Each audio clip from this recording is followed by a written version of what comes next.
Ukrayna'da bargan bugün soğuş vakıgaları altında Rusya hakimiyeti tarafılsa gerek.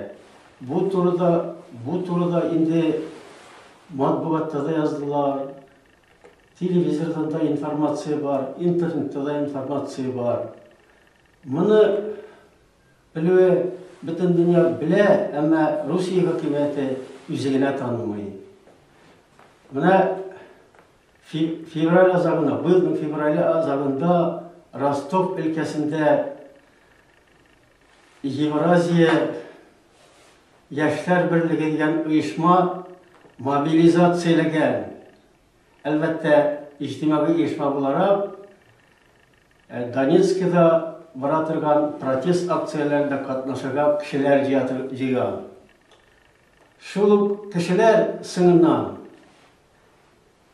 krallı berilishlerde de katnaşa iken diyen neticeye gelirken mümkün çünkü faktlar da var. Hazır Ukrayna'dan Lugansk'a aşağı Rostov ülkesine ülüklerde kayta başladı. Şundan alar üst tuğan şehirlerine taratıla. Ondan sonra birisinin avtobiyografiyasına kadar, fotografiyasına kadar publikasyon buldu. Onları Apolchine degan fitneçilerinin kralları da bir yana kurune, andi yana krallar Ukrayna'nın resmi askerlerinde de yok iken.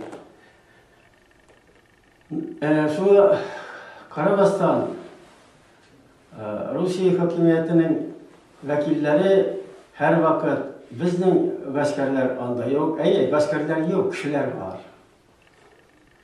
Tağın bir narsa, söz bara yenisi Ukrayna faşistlarına karşı kurashlar. Men şahsen qarayım, Ukrayna'daki milli azadlık hareketi turdan banderi bilen de belirlenmegen, faşistik amelleri de yok. Çünkü onlar bütün devletlerinin bütün teritoriyalarına suzulmuyorlar, bütün milletlerini kıl bulup kaldırıga ıntılmıyorlar. Şuna göre Ukrayna'da faşistler var diyen nersege men inanmıyorum. Onları eli jentiklerle karaganda faşistlerin koyak yüreğin anlattı ola.